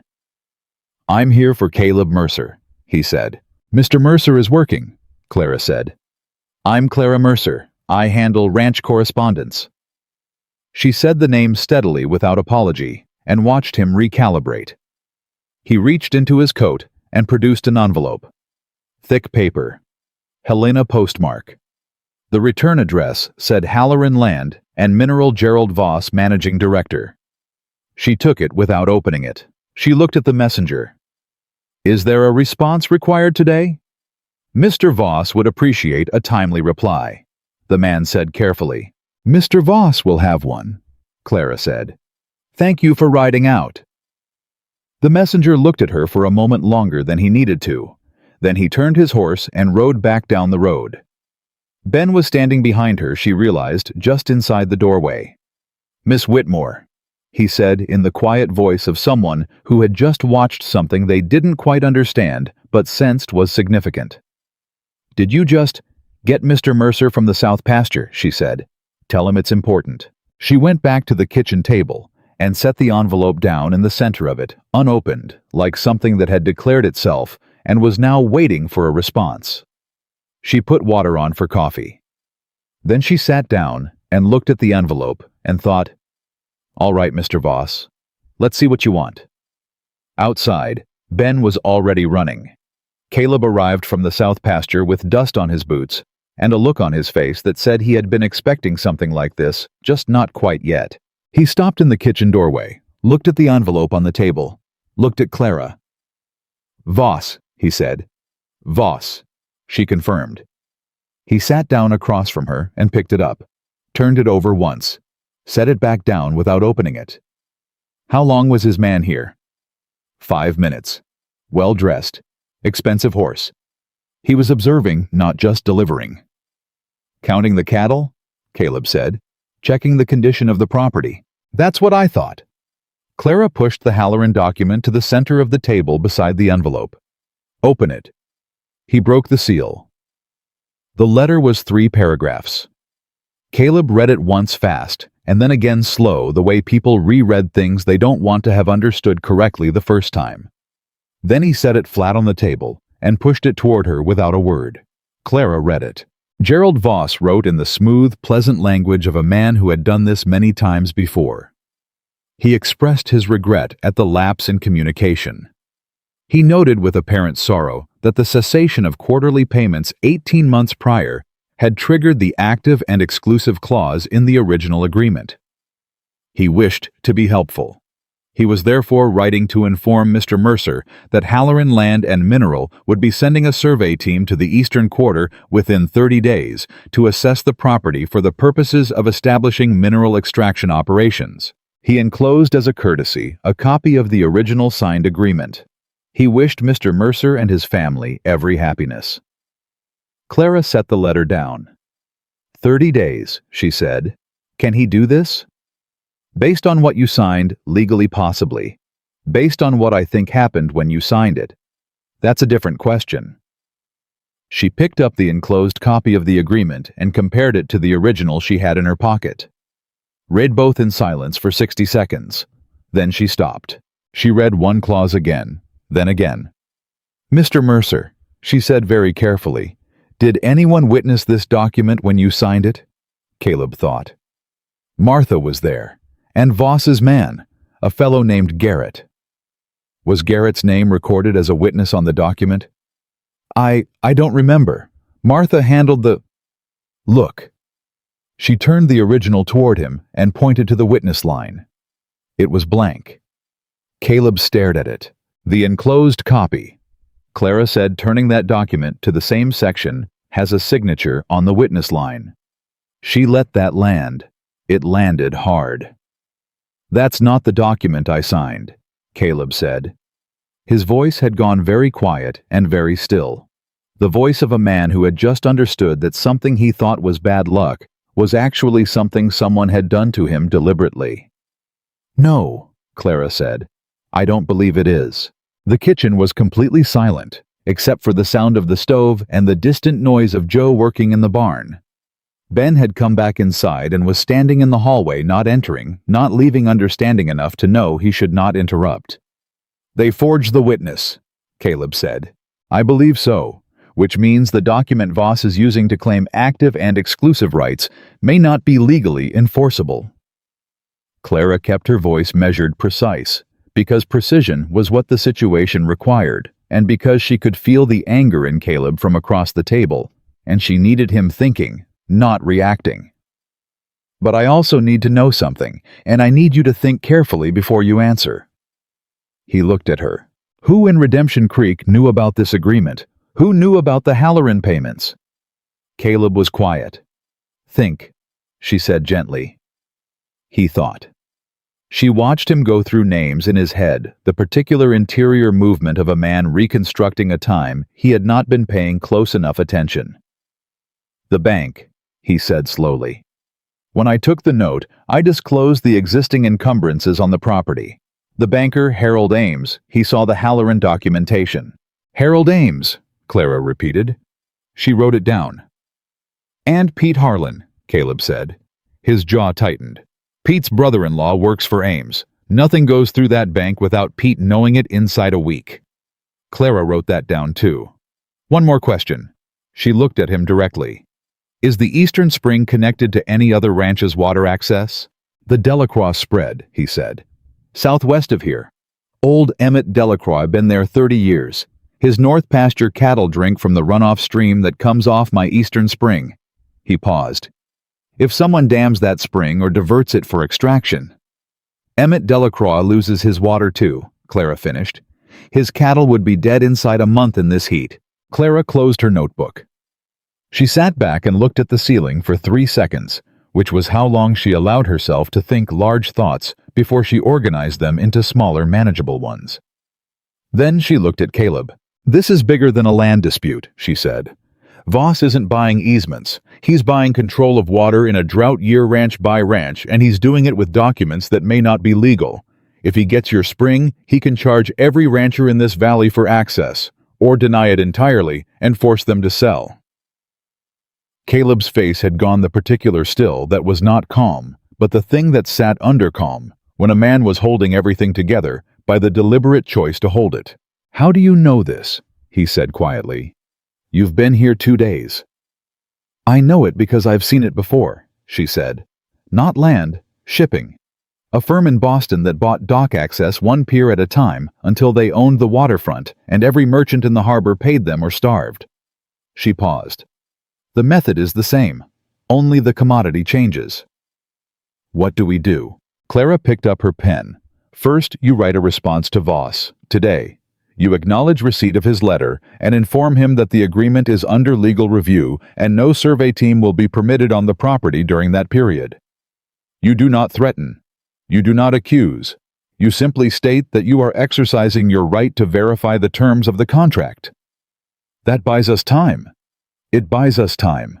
Second, I need to go to Redemption Creek. Caleb stared at her. Why? Because I need to look at the county land records. Every easement Voss has bought in this territory will be on file in the county recorder's office. I need to know how many ranches he's already got and how far along this is. I'll take you tomorrow. Today, she said. He read her face. Today, he agreed. Redemption Creek on a Tuesday afternoon was exactly as Clara remembered it. hot, watchful, and entirely too interested in other people's business. She felt the looks before she saw them, the particular awareness of being observed that a stranger acquired in a small town and a woman acquired everywhere. She did not look back. She walked with Caleb to the county recorder's office, which was housed in a small building beside the jail, and she pushed open the door with the confidence of someone who had every right to be there. The recorder was a thin man named Douglas, with ink-stained fingers and the resigned expression of a man who had made peace with a tedious job. He looked up when they came in. He looked at Caleb. He looked at Clara. He looked at Caleb again. "Douglas," Caleb said. "Mercer." A pause. "Didn't know you were coming in." "We need the easement records," Clara said. "Specifically, any agreements registered by Halloran Land and Mineral or Gerald Voss within this county in the last 5 years. Douglas blinked at her. "And you are?" "Clara Mercer. I manage the Mercer Ranch accounts." She said it the same way she had said it to Voss's messenger, without apology, without hesitation, already moving toward the records shelf. "Is this the right section?" Douglas looked at Caleb. Caleb said nothing, which was she was learning his way of saying yes. "That's the right section," Douglas said faintly. She found the Halloran filings inside of 6 minutes. They were not difficult to find. They were filed in order, which meant whoever at the county level had received them had processed them without question, which told her something. 8 properties, 8 easement agreements in 4 years, all within a 60-mile radius, all covering either water rights or access routes to water. She wrote down every one. Property names, dates, registered witnesses. She was writing the 7th when she found Emmett Delacroix's name. She kept her face neutral. Emmett Delacroix had signed a Halloran easement 2 years ago, 6 months after Caleb had signed his. His covered the stream on his north pasture, the same stream that was fed by Caleb's spring. Voss did not just have a claim on Caleb's water. He had a claim on both ends of the same water system. She finished writing and closed her notebook. "Thank you, Mr. Douglas," she said. Douglas was watching her with an expression that had moved from annoyance to something more alert. "What are you looking for, Mrs. Mercer?" "I found it," she said pleasantly. Outside, Caleb fell into step beside her. He waited until they were half a block from the recorder's office. "Delacroix," he said. "You saw." "I was reading over your shoulder. Then you know that Voss has both sides of the water. If he activates both agreements—" She stopped walking. She turned to face Caleb directly. "Does Emmett Delacroix know what he signed?" "Emmett is 71 years old and his eyes are bad," Caleb said. "He probably signed whatever Voss's man put in front of him and thought it was a survey permission. We need to talk to him. He doesn't know me well. We've had disputes over the fence line. Then I'll talk to him." She started walking again. "But not today. Today, I need to talk to someone who knows land law in this territory. Is there a lawyer in Redemption Creek?" "One, James Whitfield. He's—" Caleb paused with the particular hesitation of a man editing what he was about to say. "He's what?" "He handles most of Pete Harlan's business." Clara absorbed this. "Of course he does." She thought for a moment. "Then we don't use Whitfield. Is there someone in the next town?" "Millhaven, 20 miles east. There's a man named Aldous Cole, retired judge. He does some private consultation." "Can you get me to Millhaven tomorrow?" "I can get you there today if we leave in the hour." She looked at him. He was serious, that particular forward-leaning seriousness of a man who had understood the situation and was now entirely committed to acting on it. "Let's go," she said. They were almost at the wagon when Pete Harlan stepped out of the saloon directly into their path. He was not alone. 2 men flanked him with the practiced positioning of people who had done this before. His face wore the particular smile of someone who had information he believed gave him power. "Mercer," he said, "and the Boston woman." He looked at Clara with the specific look men used when they wanted you to feel examined. "Heard you've been pulling records at the county office." Small town. 6 minutes. Clara stored this away without reacting to it. "Mr. Harlan, she said. "What are you looking for, Mrs. Mercer?" she said. Pete's smile shifted. "Right. The arrangement." He said it the way people said words they wanted to make sound dirty. "You know, most arrangements out here don't last the first winter." "Most of them weren't managed properly," Clara said. Pete looked at Caleb. "She always talk for you. She talks for herself," Caleb said. "That's why I married her." Pete's smile stayed in place, but something behind his eyes recalculated. "You've been talking to Emmett Delacroix." The question was too specific to be casual. Clara felt it like a cold hand on the back of her neck, but she did not let it show. "Should we be?" "Emmett's an old man. He doesn't need people stirring up confusion about his property." "That's interesting," Clara said. "We hadn't mentioned his property." She held Pete Harlan's gaze steadily. "Why did you—" The silence that followed was the kind that had edges. Pete Harlan looked at her for a long moment. The smile was entirely gone now. Underneath it was something harder and less sociable, the expression of a man who had just understood that this woman was not going to be managed the way he managed most things. "You're going to make trouble," he said. "Not a question. I'm going to do my job," Clara said. "Which is managing the Mercer Ranch accounts. If that causes trouble for someone, I'd be interested to know why." Pete Harlan turned and walked back into the saloon. His two companions followed. Caleb did not say anything until they reached the wagon. "He knew about Delacroix," Caleb said. "He's involved," Clara said. "Or he knows who is. Either way, he just told us more than he meant to." She climbed up to the bench. "Millhaven, let's go." Jamadsinen. Aldous Cole lived at the end of a dirt road in a house with more books than furniture, and the particular alertness of a man whose mind had never slowed down, even when his body had decided to. He was 68, heavy-set, with sharp eyes behind wire-framed spectacles, and the manner of someone who had heard a great many stories and could tell within the first minute which ones were worth his time. Clara told him the story in 12 minutes. She had organized it on the road, what she had found in what order, with what documentation. She laid the original Halloran agreement on his table. She laid Voss's letter beside it. She opened her notebook to the list of 8 properties. Cole read everything without speaking. He turned pages with the careful deliberateness of a man who had been a judge and understood that rushing a document was how you missed what mattered. When he finished, he took off his spectacles and set them on the table. "The blank witness line," he said. "Yes. If the original has no witness signature and the copy Voss is using does, then the copy is fraudulent," Clara said, "and any legal claim based on it is built on a forged document. You'd have to prove the copy was altered after signing." "The ink," she said. "The witness signature on the copy is in a slightly different ink than the rest of the document. I noticed it this morning. In direct light it's visible." Cole looked at her. "You noticed ink color." "I taught penmanship for 3 years," Clara said. "I notice ink." Caleb, sitting to her left, said nothing. She was aware of him watching her with that same expression he'd had the first day. Not pity, not surprise exactly, but the particular attention of someone revising their understanding of a thing they thought they already knew. Cole leaned back. "Here's your problem. Even if the original agreement is void for lack of witness, Voss's lawyer will argue that the agreement was understood and partially performed.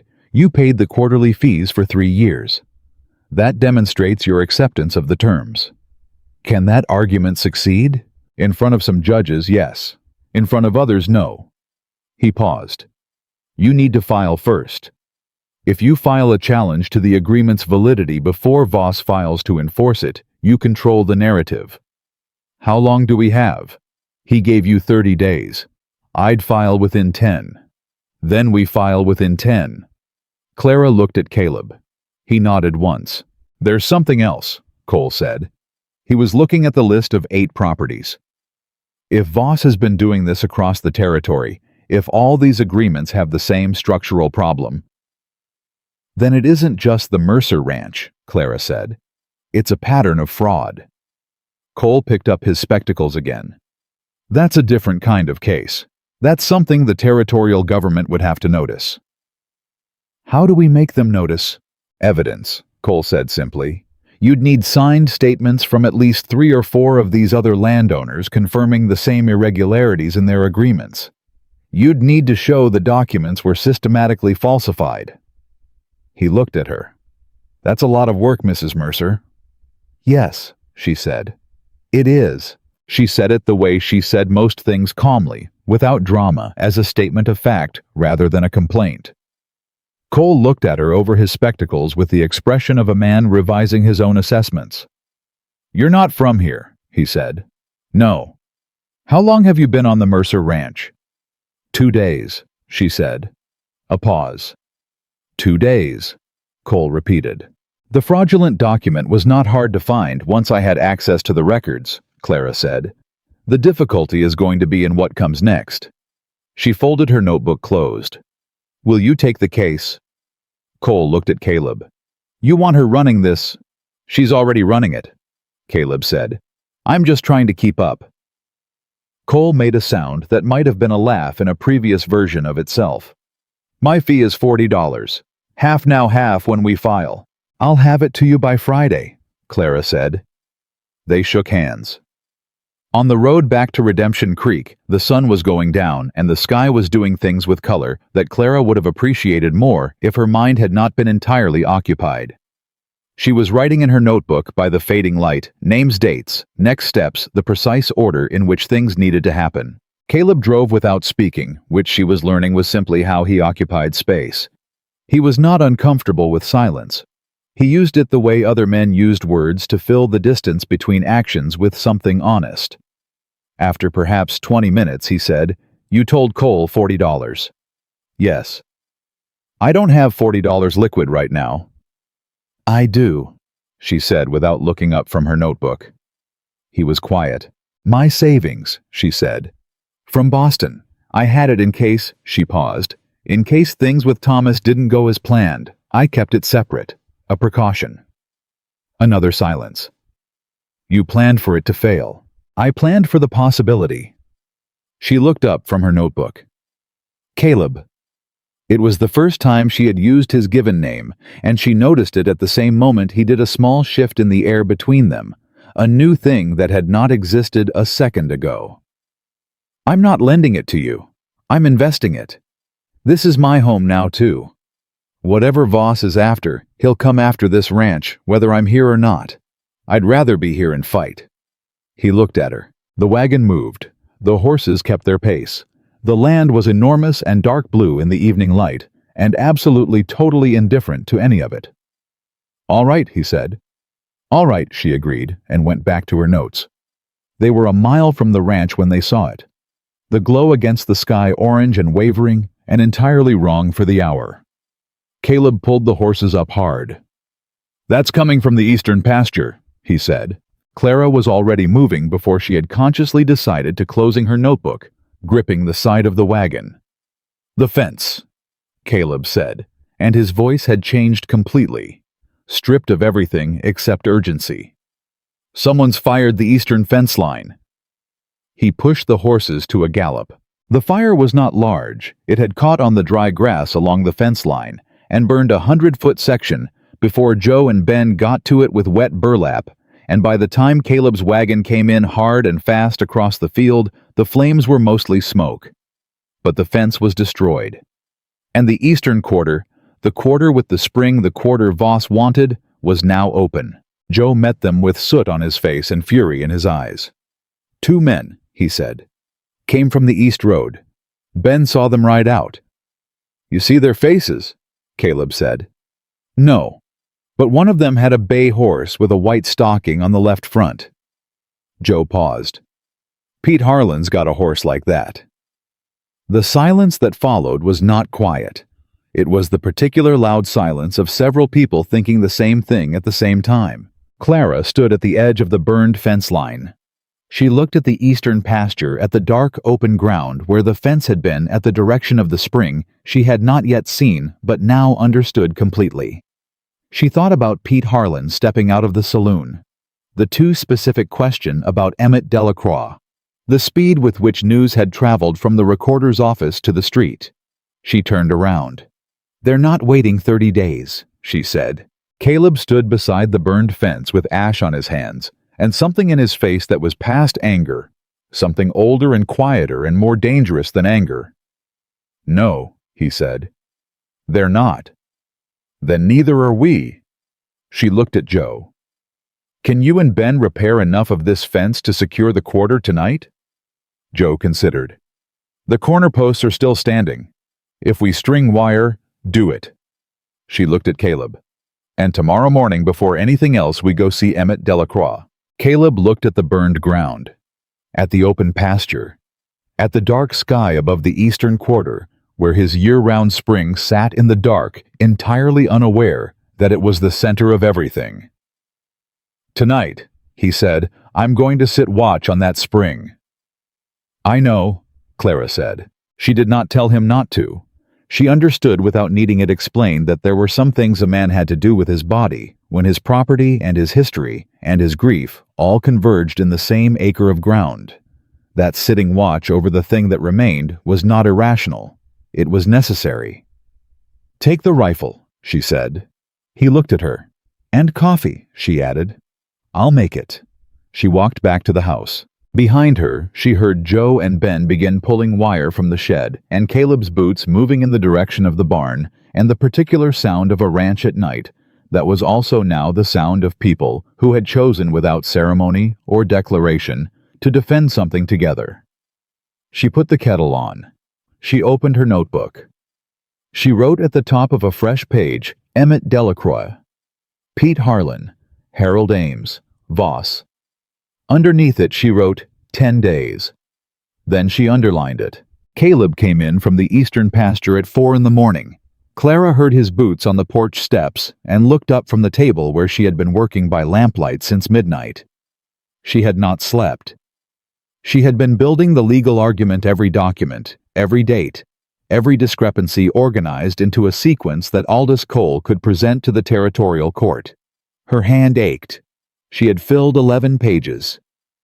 He came into the kitchen and stopped when he saw her. "You've been up all night," he said. "So have you." She stood and went to the stove. The coffee was old, but still warm. She poured a cup and set it on the table without asking. "Anything?" "Nothing. Whoever it was didn't come back." He sat down heavily. He had ash on his jacket still dried to gray, and the particular exhaustion of a man who had spent hours alone in the dark with his own thoughts. "The fence is holding. Joe and Ben did good work." "They always do," Clara said. She sat across from him and turned her notebook so he could see the pages. "I've been building the filing.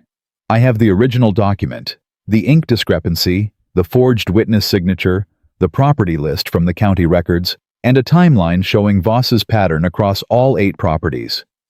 She paused. "I also wrote a letter to the Territorial Land Office in Helena. I want to send it tomorrow." Caleb looked at the pages without touching them. He was quiet for a moment. "You wrote all this tonight?" "It needed to be done." He looked up. In the lamplight, his face showed everything.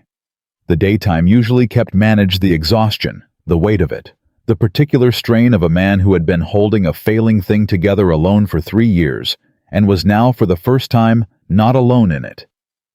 He looked at her with an expression she didn't have a name for yet. She was still learning his face. "Clara," he said. It came out differently than usual, not a summons, not a practical address. Something more unguarded. She waited. "I need to tell you something," he said. "About Martha." The kitchen was very still. "All right," she said. He wrapped both hands around the coffee cup. He looked at the table. He had the manner of a man who had rehearsed something many times in private, and was now discovering that the rehearsed version did not quite fit the actual moment. "When Voss's man came the first time, he said, 'Martha handled it because I was out on the range. She sent me a note about it, said a man from Helena had come with a land agreement that it seemed reasonable that she'd signed it pending my review.'" He paused. "I never reviewed it. She was pregnant. I was tired. We had a hard winter coming, and I had 100 other things, and I told myself I'd look at it after the baby came." He stopped. I never looked at it. And then Martha got sick, and then the baby. He stopped again. Clara did not speak. I've been telling myself for 3 years that Voss tricked Martha, Caleb said. That she didn't know what she was signing. And that's probably true, she was sharp, but she wasn't a bookkeeper, and those documents are designed to confuse. He looked up. But the truth is, I should have read it. She told me to read it, and I didn't. Clara looked at him for a long moment. You were trying to keep a ranch running, and a pregnant wife well, and a life together, she said. That is not negligence. That is being a human being with too many things at once. The result is the same. The result is a problem we're fixing, she said. The cause is 3 years ago, and cannot be changed. She held his gaze. Carrying it as guilt doesn't protect the spring. The work we're doing does. He looked at her. Something shifted in his face, not release exactly, but the beginning of it. The first loosening of something that had been wound very tight for a very long time. You are a practical woman, he said. Extremely, she agreed. The almost smile appeared, disappeared. She was getting faster at catching it. Get some sleep, she said. 2 hours. I need you functioning when we go to Delacroix. He looked at the 11 pages of notes, then at her. You're not sleeping. I'll sleep after we file. She turned the notebook back toward herself. 2 hours, Caleb. He stood. He picked up the coffee cup and drank the rest of it standing. He started toward the stairs. At the doorway, he stopped. Thank you, he said. Simply, without performance. She looked up. For what specifically? For staying up, he said. He paused, choosing for treating this like it's yours. She held his eyes for a moment. It is mine, she said. We shook on it. He went upstairs. Clara turned back to her notes and kept writing, and if something in her chest felt different than it had an hour ago, warmer, less provisional, she filed it under things to examine later and kept her pen moving. Emmett Delacroix was a man who had been old for so long that it had become simply his natural state, deeply lined, slow-moving, with eyes that were clouded at the edges, but still sharp at the center, the way an old lens still focused if you held it at the right angle. He met them at his porch with the careful courtesy of a man who did not get many visitors, and was not entirely sure whether this was the good kind. Mercer, he said with the cautious acknowledgement of men who had disputed a fence line and not fully resolved it. Emmett, Caleb pulled his hat. This is Clara, my wife. She manages our accounts. Delacroix looked at Clara the way very old men looked at women who arrived unexpectedly with a kind of deliberate assessment that had given up pretending to be subtle. Boston, he said, reading something in her voice or her posture, or simply guessing. Yes, sir, she said. What do you want? To show you something, Clara said, and to ask you something after. May we come in?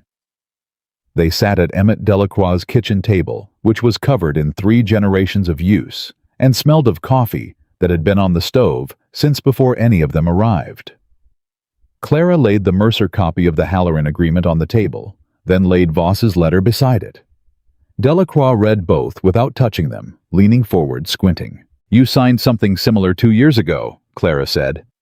An agreement with Halloran Land and Mineral covering the stream on your north pasture. Delacroix sat back.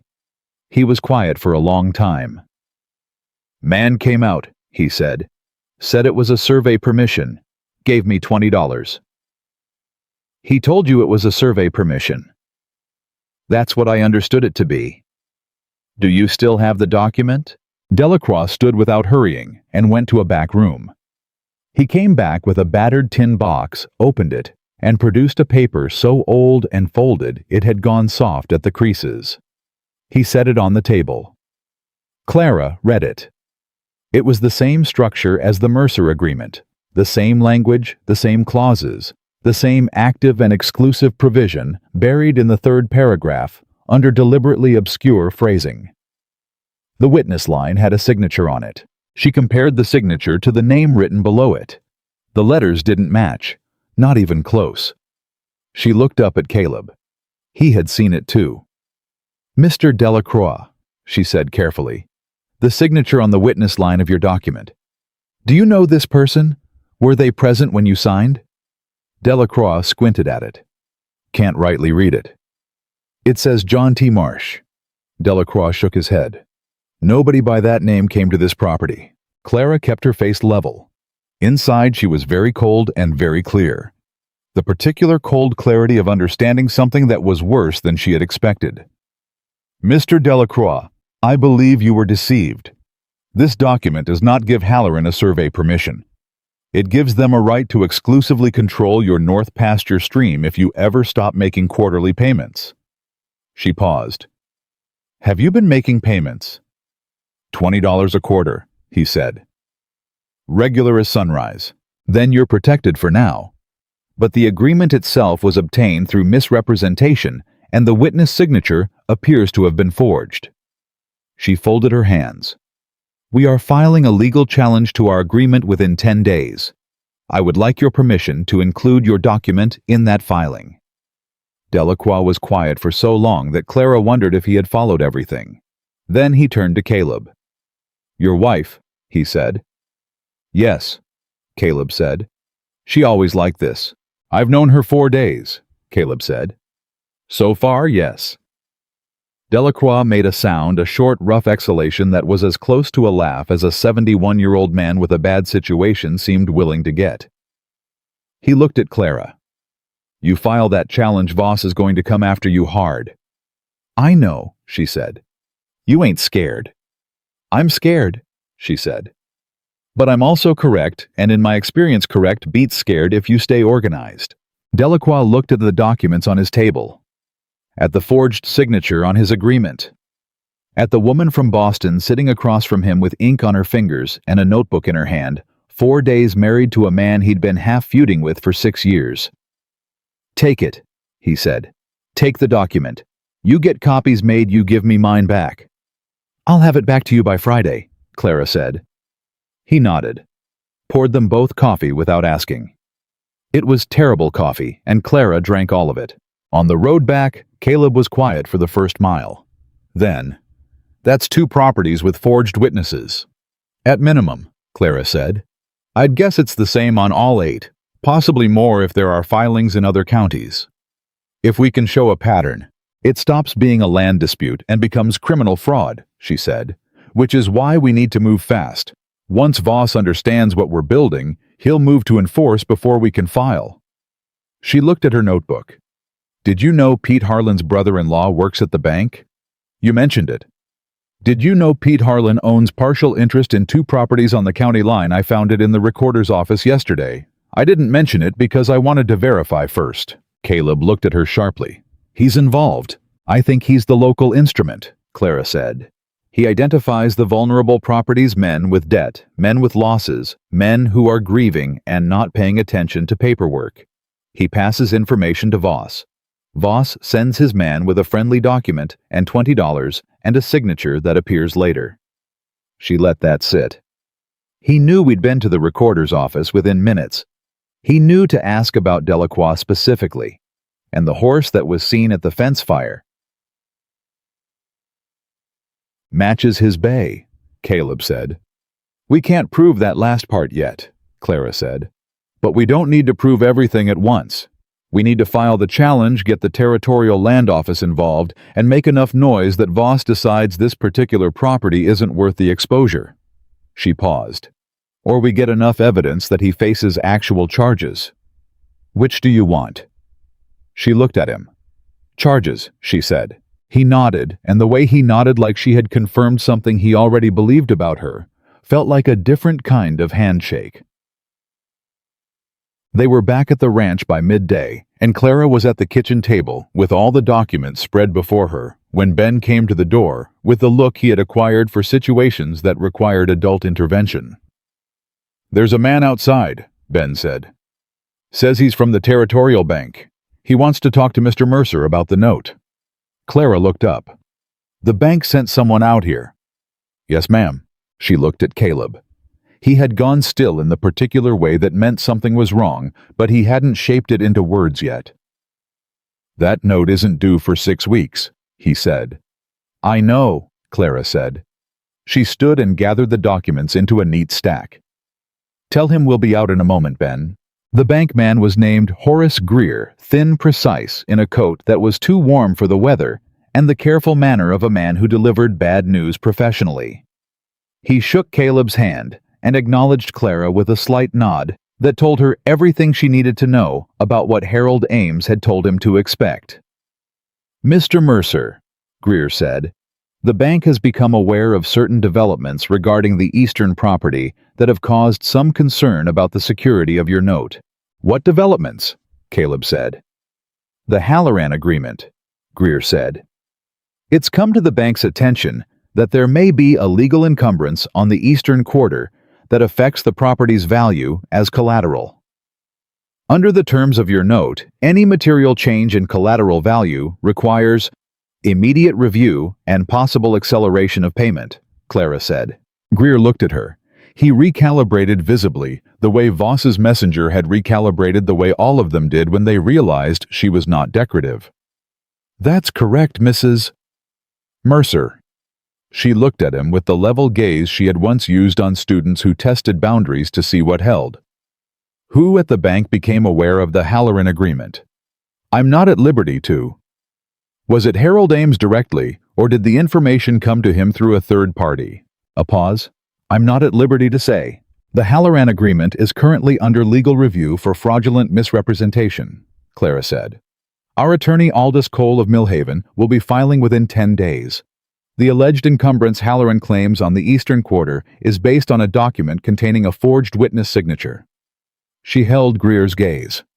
"If the bank accelerates our note based on an encumbrance derived from a forged document, the bank becomes a party to an action we are actively pursuing in territorial court." Horace Greer stared at her. "I'd suggest Mr. Ames consult his own legal counsel before taking any action on our note," she said. "And I'd suggest that counsel be someone other than James Whitfield." Greer opened his mouth, closed it, opened it again. "I'll convey your position to Mr. Ames." "Please do." She smiled, pleasant, precise, entirely without warmth. "Thank you for riding out Mr. Greer." He left. Ben, who had been standing by the barn door, let out a breath, audible from 20 feet away. Caleb turned to look at Clara. She was already writing in her notebook, logging the visit, the date, Greer's name, what had been said and implied. She wrote without looking up. "He's going to tell Ames everything we said," Caleb said. "I know," she said. "Which means Ames is going to tell Pete Harlan, who will tell Voss." She finished writing and looked up. "Yes, that's why I said it." He stared at her. "You wanted them to know we're filing." "I wanted them to know we have a lawyer and we know about the forgery," she said. "If they think we're bluffing, they'll move fast and dirty. If they think we can actually win." She paused. "Some of them will start calculating whether it's worth the risk." "Pete Harlan doesn't calculate. He acts. Pete Harlan acts on instruction," she said.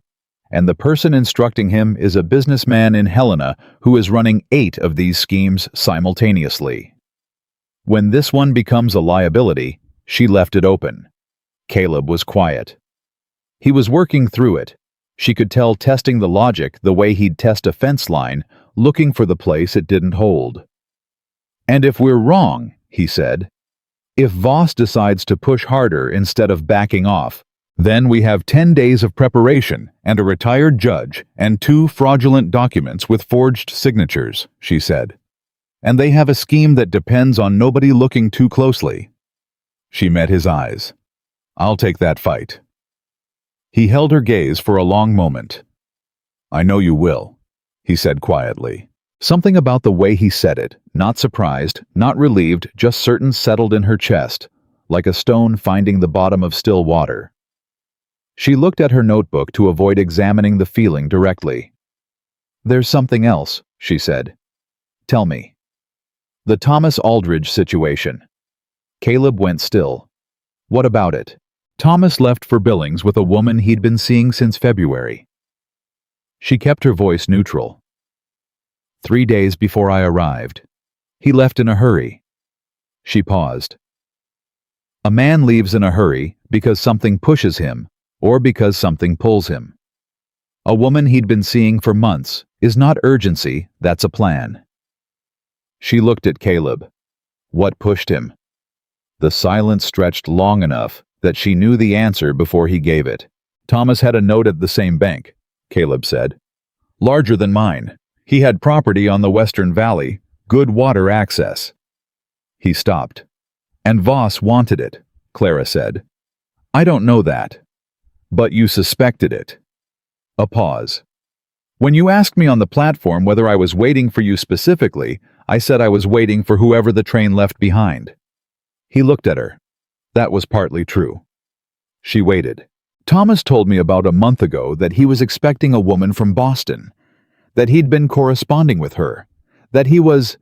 Caleb paused carefully, reconsidering the arrangement. He met her eyes. I thought if he left, and she arrived with nowhere to go, and if she had the skills Thomas had mentioned. He told you I was a bookkeeper. He told me you were the most organized person he'd ever corresponded with and that he was terrified of you, Caleb said. His words. Clara stared at him. For the first time since arriving in Montana, she did not know what to do with her face. The information rearranged itself in her Thomas's sudden departure, the letter on the train, the fact that Caleb had been at the station and ready. Not coincidence, not entirely kindness. You planned this, she said. Not accusation, revelation. I planned an offer, he said. You made your own choice. You knew I was coming. I knew someone was coming who might be able to help. And the conditions I set, the separate accounts, the written agreement. I was prepared to accept whatever you asked, he said, because I needed what you have, Clara, and I thought. He stopped. He chose words with the particular care of a man who was saying something true for the first time and wanted to get it right. I thought you deserved a better situation than Thomas was going to give you anyway. The kitchen was very quiet. Clara sat with this for a long moment. She was a methodical woman. She examined information before she responded to it. She turned this over, the way she turned documents over, looking at what it said, what it implied, what it changed. He had not deceived her. He had not pretended to encounter her by chance. He had been at the station with intent. But everything after that, every condition she had set, every decision she had made, had been hers. He had offered, she had chosen. You should have told me, she said. Yes, he said. No argument, no defense. If we're going to run this ranch together and fight this case together, I need complete information. Always. She looked at him. Is there anything else you haven't told me? He was quiet. It was a real quiet, the quiet of someone searching honestly. Martha didn't just sign the Halloran agreement, he said. She wrote me a letter about it. Long one. She said something about it felt wrong, and she wanted me to read it carefully. He stopped. I didn't read it carefully enough. I read the first half and I told her it was fine. He paused. She knew, and I didn't listen. There it was. Not just the guilt of losing her. The specific guilt of failing to protect her from the thing that had been building because he had been too tired and too busy and too certain that everything was fine. Clara looked at him. She thought about her own father, about sitting at his bedside in the last weeks and watching him apologize for things he couldn't have changed, for circumstances that had simply been what they were. She thought about what it had felt like to hold those apologies heavy, useless, too late, and completely sincere. Martha signed to protect you, she said. She handled the correspondence because she was trying to carry part of what you were carrying. That's not something you caused. That's something you both were trying to do for each other. His hands tightened around the coffee cup. You didn't kill her, Clara said quietly. You lost her. Those are different. He did not speak for a long time. When he did, his voice was rougher than usual. How old were you when your parents died? 23, she said. Both of them 6 weeks apart. The fever that went through our neighborhood in the winter of '78. You were alone after. I was alone after. She said it plainly without drama because it was simply true. I had their house for 6 months before it had to go to debt. Then I had the schoolroom, then the shipping firm, then the letters from a man in Montana who turned out to be, she paused, exactly what he appeared to be in the letters, pleasant, vague, and unwilling to commit. Something moved in Caleb's face. I'm sorry you came all this way for that.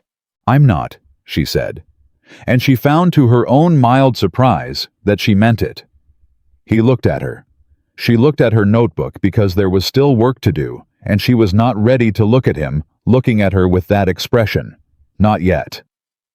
We need to contact the other 6 landowners on that list, she said. Today, if possible. Ben can ride to the 2 closest with letters. I'll write them, Caleb said. He stood. I'll write them, she said. You review them. 2 signatures are better than 1. She paused. Partners. He stopped. He turned. The almost smile arrived, and this time stayed a full second before it went. Partners, he said. He sat back down and reached for his pen. They worked at the table side by side for the next 2 hours, Clara drafting Caleb, reviewing both of them, occasionally arguing over phrasing with the quiet efficiency of people who had begun to understand how the other thought. Ben wrote out before 3 o'clock with 4 letters. Joe took 2 more. At 5 o'clock, a rider came up the road fast. Clara heard the hoofbeats before she saw the horse. She looked up from the table, looked at Caleb. He was already on his feet. The rider was young, a boy, actually, maybe 16, from a ranch to the north. He was breathing hard when he reached the porch. Message for the Mercer Ranch, he said. From Mr. Cole in Millhaven. Caleb took the envelope, read it. His face changed. Clara stood. What? He handed her the letter. Cole had written 3 lines. Someone accessed the county records this afternoon after your departure. 3 of the Halloran files are missing from the recorder's office. Douglas reports he does not know when they were removed. File immediately. Do not wait 10 days. File now. Clara looked up. Tomorrow morning, she said. The recorder's office opens at 8, Caleb said. We need to leave by 5. She looked at the boy still waiting on his horse. Do you have a return message? Yes, ma'am. She went to the table, tore a page from her notebook, wrote 4 words, and folded it. Filing tomorrow. Keep everything. She handed it to the boy with a coin and watched him ride out. Then she turned back to the table and looked at everything spread across it. The documents, the timeline, the list of names. 11 pages of careful work built across a sleepless night and a full, hard day. They know we've been building this, she said. They're destroying evidence, Caleb said. Trying to, she said. But they can't destroy what we already have, and they can't unforge a witness signature. She began stacking documents in order. Help me organize these. Everything goes in one case in order of date. Original documents first, then the copies, then my notes. He sat down beside her and began sorting. Their hands moved across the same papers, passing documents, aligning pages. The occasional brush of fingers in the transfer that neither of them commented on, but that Clara was entirely aware of, the way you were aware of a door opening into a room you hadn't entered yet. At 9 o'clock, she said, You should sleep. So should you. I'll sleep in the wagon. He looked at her. I'm not leaving these documents in the house overnight, she said. If someone came for the records office, they might come here. He thought about this. The case goes under the wagon seat, he said, and I sleep on the porch. Caleb. I slept last night on the ground next to a spring, he said. The porch is an improvement. She looked at him for a moment.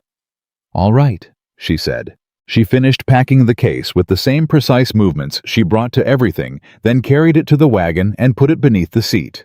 Then went to bed in the room at the end of the hall, with the door locked from the inside, as promised. She lay in the dark and listened to the ranch settle, and thought about everything she had learned in 5 days. The ledgers, the spring, the forgeries, the burned fence, Thomas's flight, the missing records, the names of the dead, that two people had begun slowly and carefully to lay down in the same room. She thought about Caleb at the kitchen table with his hands around a coffee cup, saying you didn't kill her. She thought about Martha Mercer writing a letter about something that felt wrong. She thought about a year-round spring on the eastern quarter, sitting in the dark, entirely unknowing. Then she stopped thinking and slept because tomorrow was 5 o'clock and she needed everything she had. Clara was awake at 4:30. She did not need an alarm. She had always woken before the thing she was afraid of missing some internal mechanism that understood urgency better than sleep did. She dressed in the dark, pinned her hair without a mirror, and came downstairs with her notebook already open to the page she needed. Caleb was on the porch. He had not slept. She could tell by the way he was sitting, too upright, too alert, the posture of a man who had spent the night thinking instead of resting. He had a rifle across his knees and a cold coffee cup beside him, and he turned when he heard the door. "Nothing," he said before she could ask. "Quiet all night." "Good." She looked at the sky, black at the edges beginning to gray at the horizon. "I'll make coffee, real coffee. We leave in 30 minutes. He stood and stretched his back with the careful movement of a man whose body was communicating grievances. "Ben's already saddling the second horse. He wants to ride with us. Tell him to stay and watch the property." "I did," he argued. "Tell him again." She went inside. She made the coffee fast and strong, packed the last 3 documents she'd added to the case overnight, and cut 2 thick slices of bread because they would not stop to eat, and she knew from experience that hunger made decisions worse. She wrapped the bread in cloth and put it in the wagon. Caleb came in, drank his coffee, standing, took the bread she handed him without comment. "Joe knows what to watch for," she said. "Talked to him an hour ago. He's keeping an eye on the eastern quarter and the road." He looked at her. "You ready?" She picked up the document case. "I've been ready since yesterday." They left before 5, the wagon rolling out in the pre-dawn dark, with the horses at a pace that was efficient without being frantic. Clara sat with the document case on her lap for the first mile, then put it under the seat when she was satisfied no one was following them, and opened her notebook instead. "Talk me through what Cole will file," Caleb said. "He files a petition challenging the validity of the Halloran Agreement on 2 grounds," she said, not looking up. First, failure of consideration. The agreement was represented as a survey permission and $20 payment, which is not adequate consideration for an active and exclusive mineral rights clause that could be worth thousands. Second, fraudulent misrepresentation. The document as executed contains a forged witness signature, which we will demonstrate through comparison of the ink and the testimony of both you and Emmett Delacroix that no witness was present. And Delacroix's agreement, filed simultaneously as companion evidence. 2 properties, same scheme, same structural fraud. That establishes pattern. She turned a page. Cole will also submit a request to the Territorial Land Office for an emergency review of all Halloran agreements in the county, pending investigation. "That's the part that worries me," Caleb said. "Why?" "Because Gerald Voss has been operating in this territory for 4 years. A man doesn't run a scheme that size without having someone in the territorial office." Clara looked up. She had thought of this too.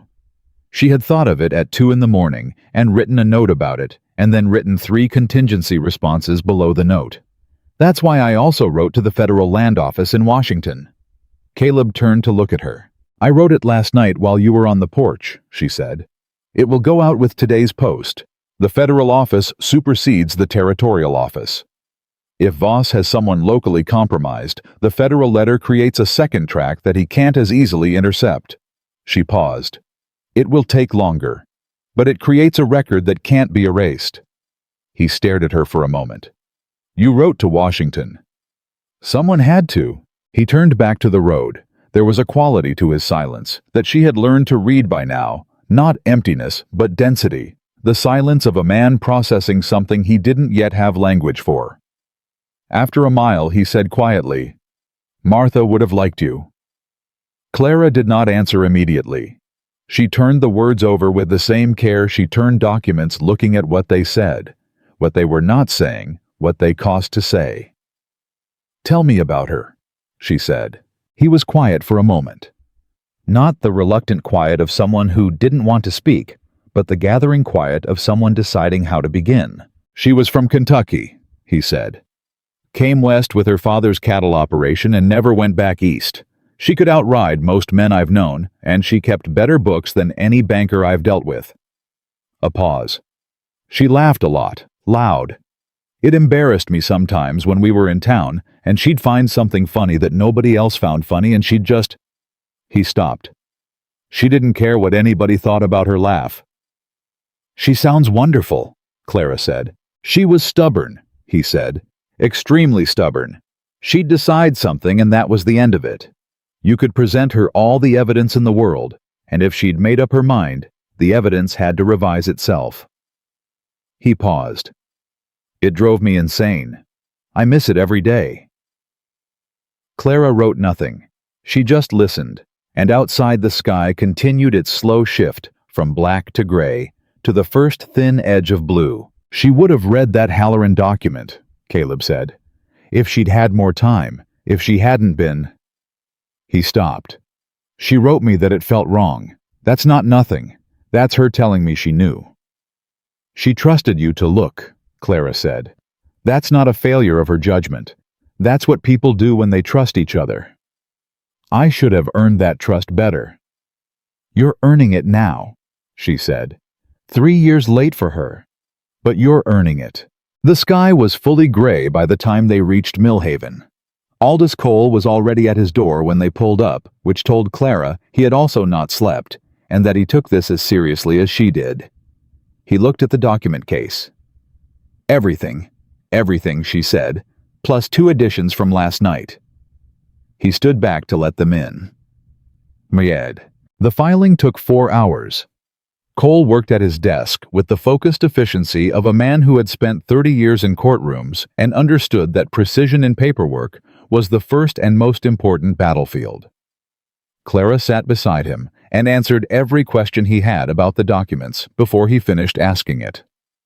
Caleb sat across the room and signed where he was told to sign, and otherwise kept himself still and quiet, which was the most useful thing he could have done. At one point, Cole set down his pen and looked at the companion evidence from Delacroix's agreement.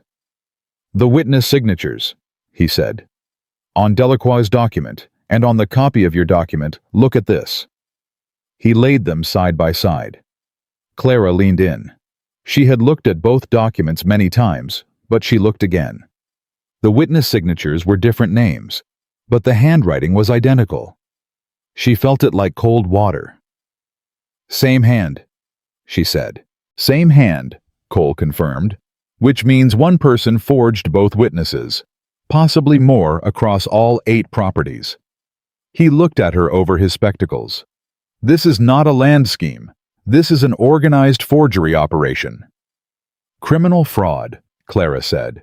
At the territorial level, potentially federal, if the land patents are involved. Cole picked up his pen again. I'm adding this to the filing. This changes the nature of what we're submitting. He started writing. This is no longer a property dispute. This is a criminal complaint. Caleb looked at Clara. She looked at him. Something passed between them in that look. Not words, not even precisely a feeling, but the particular recognition of 2 people who had each independently been bracing for something large and had just found out it was larger than either had calculated. File it, Caleb said. Filing it, Cole said, and kept writing. They were back in the wagon by noon. Clara had the copies of the filed documents in the case. Cole had the originals now formally entered into the court record, and therefore no longer subject to the kind of disappearance that had happened at the county recorder's office. The federal letter was in the Millhaven Post by 10:30. The territorial land office letter went with it. They were 3 miles out of Millhaven when Caleb said, "It's done." "It started," Clara corrected. "The case will take months. Cole said the earliest we'd see a hearing is October. But we filed. We filed." He exhaled a long, controlled exhale, the kind that contained several weeks of held breath. "And Voss, we'll hear about the filing by end of week, faster if Harlan or Ames gets word." She looked at her notebook. When he does, he has three options. He can challenge our filing, which requires him to put his own documents into the record, where Cole can challenge their authenticity. He can settle, which means acknowledging the scheme exists. Or he can try to intimidate us into withdrawing. He'll try the third one first, Caleb said. Yes, she said. He will. What do we do when he does? She looked at him. We don't withdraw. He held her gaze for a moment. Then he nodded once with the finality of a man who had made a decision so completely that there was nothing left to add to it. They rode in silence for a mile, and it was not the silence of people who had nothing to say, but the silence of people who had said the necessary things and were now simply occupying the same space without needing to fill it. Then Caleb said, "There's something I want to show you." She looked at him. "When we get back," he said. "There's something on the eastern quarter you haven't seen." "The spring," she said. "The spring." Yang. They arrived back at the ranch to find Joe and Ben both on the porch with the expressions of men who had been waiting and were relieved by the waiting ending. "Quiet?" Caleb said. "One rider on the east road about an hour ago," Joe said. "Didn't stop, kept going." He looked at Clara. "Same bay horse." Clara and Caleb exchanged a look. "He was checking to see if we were back," she said. "Let him check," Caleb said. He unhitched the horses with Ben's help and handed Clara down from the wagon, which was the first time he had offered the gesture, and she noticed it registered differently than she expected. Not as condescension, but as something easier than that, the simple physical acknowledgement of a person who was paying attention to another person. "The spring," he said. "The spring," she agreed. They walked the eastern quarter on foot through the dry summer grass past the repaired fence line, where Joe and Ben's wirework held cleanly in the heat. Clara had her notebook, but she did not open it. She just walked beside him and let the land be what it was. She heard the spring before she saw it, a sound that did not belong to the summer wet and constant, and somehow private, the sound of something that simply continued regardless of what happened around it. When she saw it, she stopped. It was smaller than she had pictured it. A low stone shelf, dark with moisture and water moving over it, with the quiet certainty of something that had been doing this for 1,000 years before anyone arrived to argue about who owned it. Grass grew thicker around it. Cottonwoods rare in this part of the territory had found it and stayed. Clara stood at the edge of it and understood for the first time with her whole body, rather than just her mind, what they were fighting for. She named it, Caleb said beside her. Clara turned. Martha. She called it the constant. He looked at the water. Said it was the most honest thing on the property. Rain or drought hot year, or cold, it just kept going. He was quiet for a moment. She used to bring her coffee out here in the mornings. Clara looked at the water. She thought about Martha Mercer sitting here in the early mornings with her coffee, probably already knowing something was wrong with the Halloran document, probably already composing the letter she would write to her husband.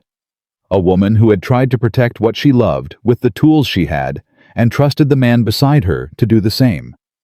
"We're not going to lose it," Clara said. "No," Caleb said. "We're not." They stood there a while longer, not talking. The water moved. The cottonwood leaves made their small sound in the wind. Somewhere to the east, a bird called once and went silent. Clara thought, "I have been in Montana for 6 days." She thought, "This feels less like 6 days than it feels like a very long time, or possibly no time at all, which is perhaps the same thing." She thought, "I do not miss Boston." Then she stopped thinking and just stood by the constant and let it be enough. The letter from Gerald Voss arrived on a Thursday, 8 days after the filing. It was not delivered by a well-dressed messenger on an expensive horse this time. It was a legal document, formal cold, submitted through a Helena law firm with 3 names on the letterhead, and the particular weight of money behind every syllable. Clara read it at the kitchen table while Caleb stood behind her and read over her shoulder. Voss was not settling. He was not withdrawing. He was countersuing for breach of the original agreement, claiming $40,000 in damages for the cessation of quarterly payments and the loss of anticipated mineral access, and he was requesting an emergency injunction to prevent the Mercers from obstructing Halloran's legal rights to the Eastern Quarter. $40,000. Clara set the letter down. Behind her, she could feel Caleb go very still. "He's trying to bury us," he said.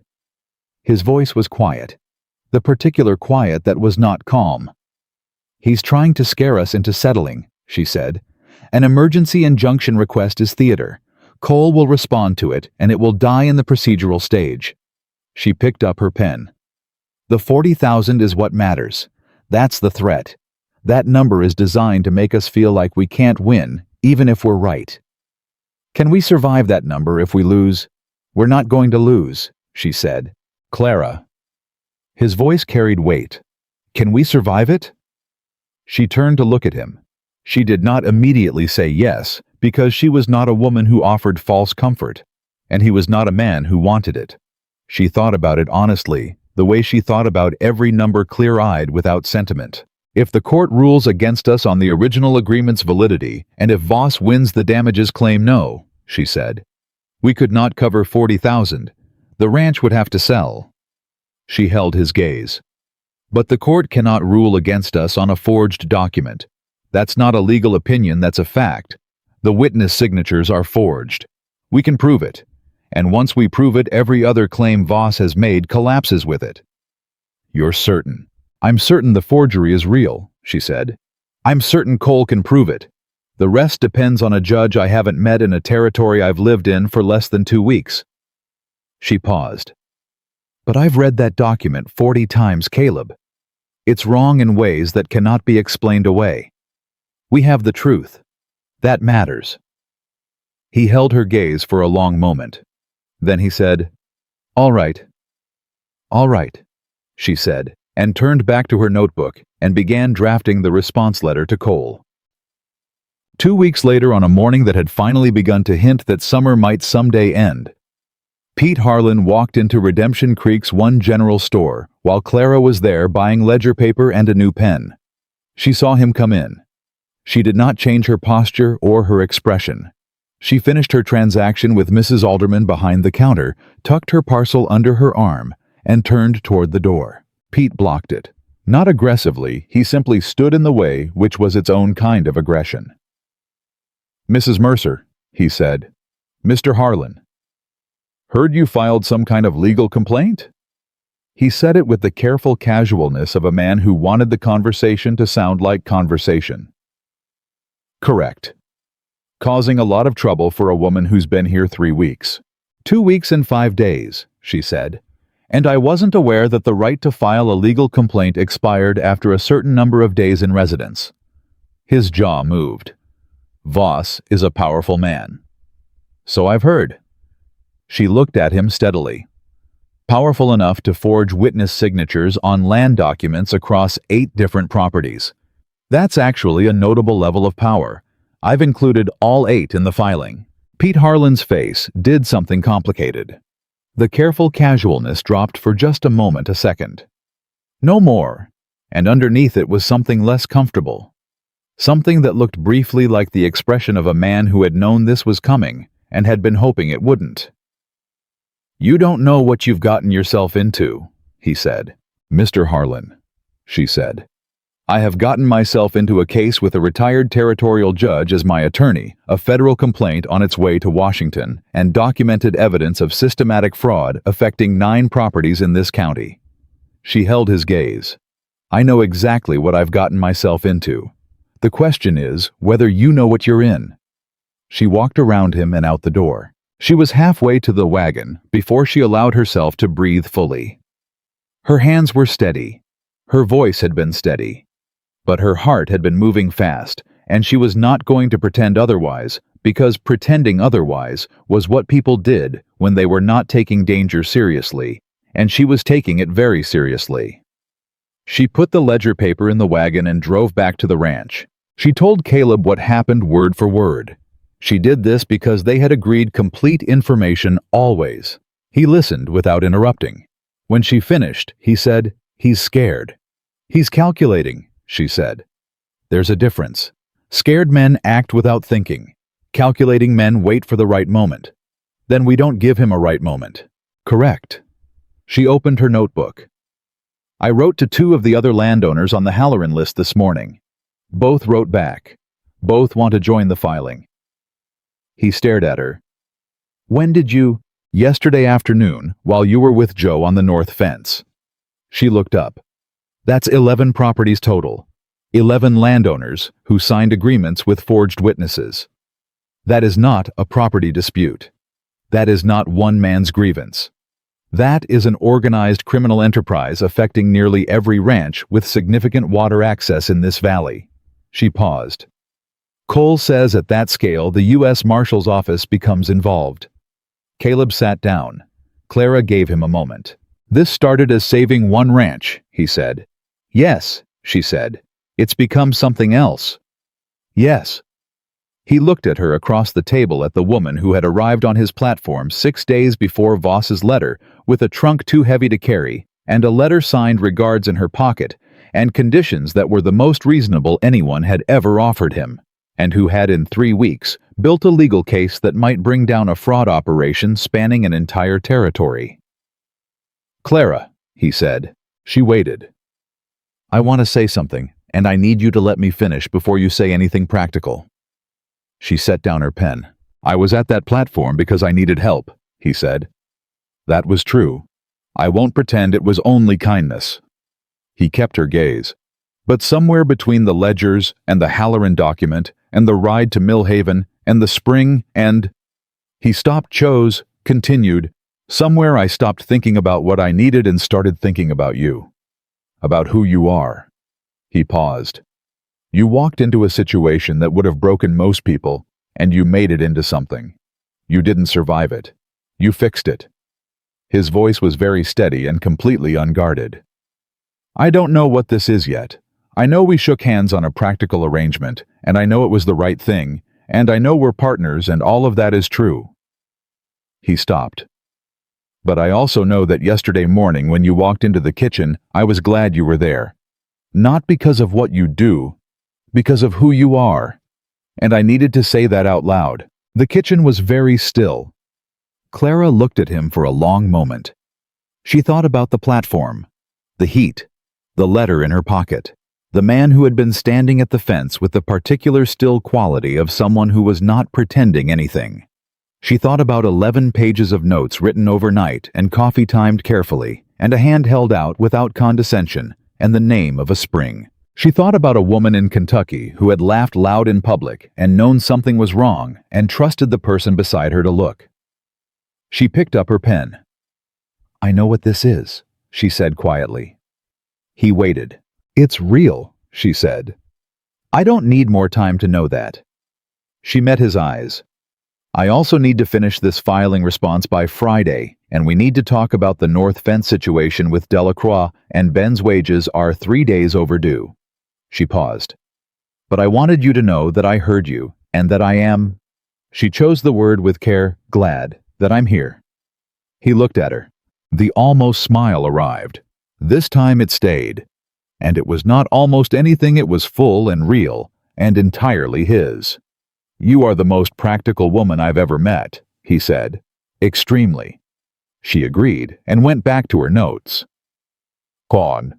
The U.S. Marshal arrived in Redemption Creek on a gray October morning 6 weeks after Clara's federal letter reached Washington. He came with 2 deputies and a warrant, and he went directly to Harold Ames at the Territorial Bank, which told Clara that someone in Washington had read her letter carefully and understood what it said. Pete Harlan was at the bank when the marshal arrived. He was there according to Mrs. Alderman, who had seen it all through the window of the general store, because Harold Ames had called him there the particular error of frightened men calling their co-conspirators at the worst possible moment, as if gathering together would provide protection instead of evidence.